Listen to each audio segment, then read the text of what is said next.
नमस्कार साथियों। जयपुर के मुहाने इलाके में 16 मार्च की सुबह रिंग रोड के पास बने नेवटा पुलिया के नीचे एक कुत्ता बड़े से बोरे को घसीट रहा था। किसी ने ज्यादा इस बोरे पर ध्यान नहीं दिया, लेकिन तभी वहां से गुजरते हुए एक राहगीर की नजर उस बोरे पर पड़ी। पहले तो उसने सोचा कि शायद किसी ने यहाँ पर कचरा वगैरह फेंक दिया होगा, लेकिन जब उसने उस बोरे के पास जाकर देखा तो उसके होश उड़ गए। बोरा आधा जला हुआ था और उसके अंदर कुछ ऐसा था जिसे देखकर उसकी रूह कांप गई। पहले तो उसने अपने आप को संभाला और फिर तुरंत पुलिस को खबर दी। कुछ ही देर में पुलिस टीम मौके पर पहुंची। उन्होंने बोरे का मुआयना किया और धीरे धीरे बोरा खोला गया। उस बोरे के अंदर के नजारे ने वहां मौजूद सभी को चौंका दिया, क्योंकि अंदर एक अधजला शव पड़ा हुआ था। उसकी हालत इतनी ज्यादा खराब थी कि पहली नजर में उसे पहचानना लगभग नामुमकिन था। और पुलिस के लिए ये कोई साधारण मामला नहीं था। सवाल बड़ा था कि आखिर इतनी बेरहमी से इस शख्स को क्यों मारा गया, और सबसे बड़ा सवाल कि आखिर ये शव है किसका।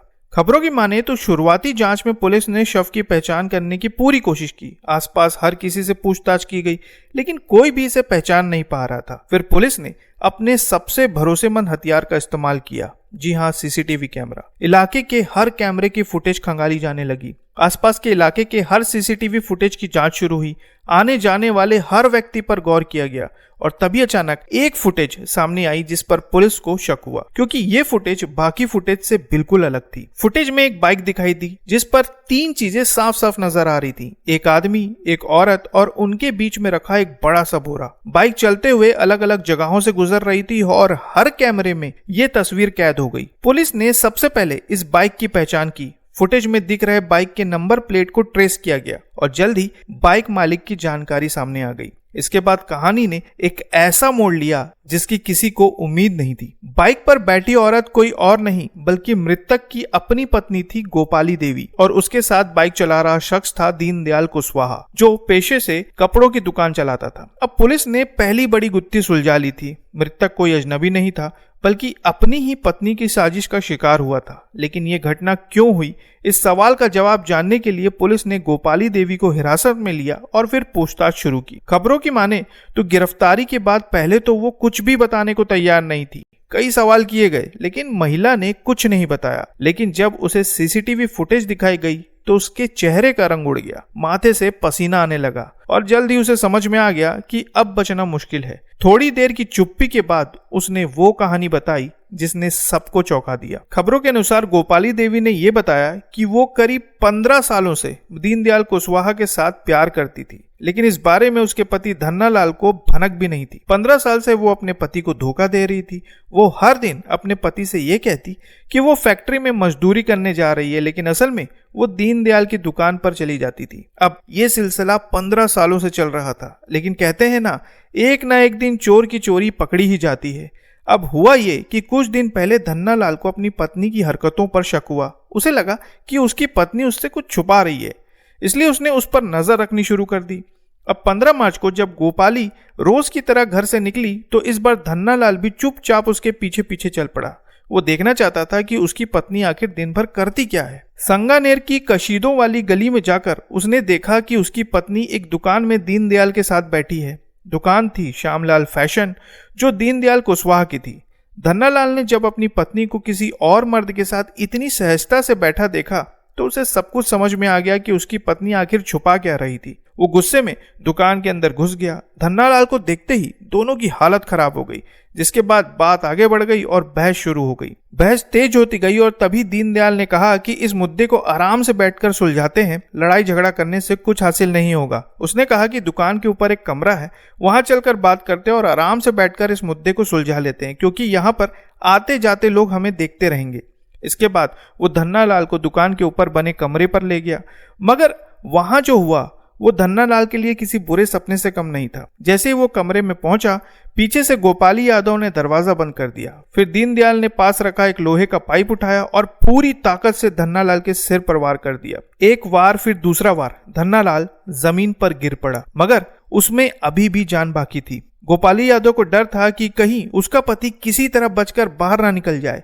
उसने दीनदयाल की तरफ देखा और इशारा किया। फिर दोनों ने मिलकर धन्नालाल को पूरी तरह से हमेशा के लिए खामोश कर दिया। अब दोनों के सामने धन्नालाल मृत अवस्था में पड़ा हुआ था और उन दोनों के सामने अब एक बहुत बड़ा सवाल था कि इसे ठिकाने कैसे लगाया जाए।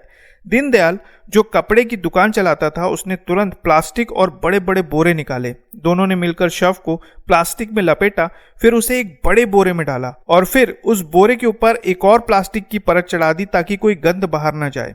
अगले ही दिन यानी कि 16 मार्च को तड़के सुबह दोनों बाइक पर निकले। गोपाली पीछे बैठी और उसके बीच में था वो बोरा जिसमें धन्नालाल का शव था। दोनों सीधे रिंग रोड के पास नेवटा पुलिया पहुंचे। वहां कोई नहीं था। उन्होंने जल्दी से बोरे को नीचे रखा, पेट्रोल छिड़का और आग लगा दी। उन्हें लगा कि अब सबूत हमेशा के लिए खत्म हो गया है और उन्हें अब कोई नहीं पकड़ पाएगा। मगर वो ये भूल गए कि रास्ते में लगे सीसीटीवी कैमरे उनकी हर हरकत रिकॉर्ड कर चुके थे। पुलिस ने फुटेज खंगाले, बाइक की पहचान की और फिर 19 मार्च को गोपाली देवी और दीनदयाल कुशवाहा को गिरफ्तार कर लिया गया। खबरों के अनुसार पूछताछ में दोनों ने अपना अपराध कबूल कर लिया।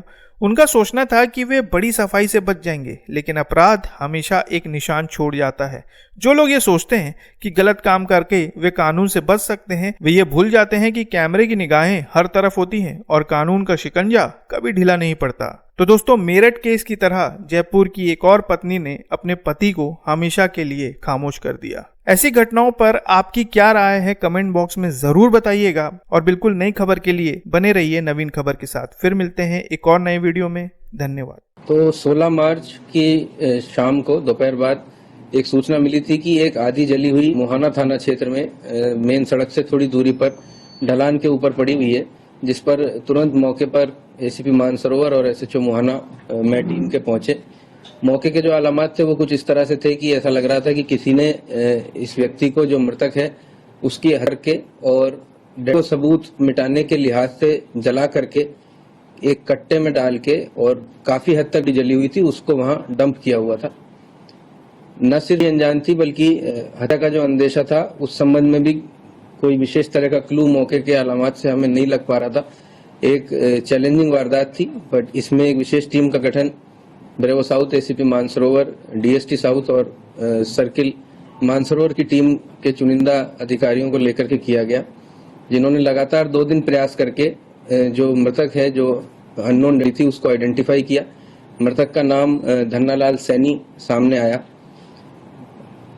उससे टेक्निकल और जो मानव सूचना है उसको एकत्रित करते हुए पीछे की तरफ बढ़े तो पूरी वारदात का खुलासा इस प्रकार से हुआ कि मृतक एक शादीशुदा व्यक्ति था, जिसकी पत्नी, जिसका नाम गोपाली देवी है, उसके कुछ विवाहेतर प्रेम संबंध के बारे में मृतक को अंदेशा था और दीनदयाल नामक व्यक्ति से प्रेम प्रसंग होने का अंदेशा होने के कारण मृतक ने इस चीज को लेकर के आपत्ति करने का प्रयास किया, जिसमें आवेश में आकर के मृतक की पत्नी गोपाली और जो सह आरोपी है दीनदयाल, उन्होंने एक लोहे की रॉड से मृतक के सिर किया, जिस कारण से वो बेहोश हो गया और संभवतः मौके पर उसकी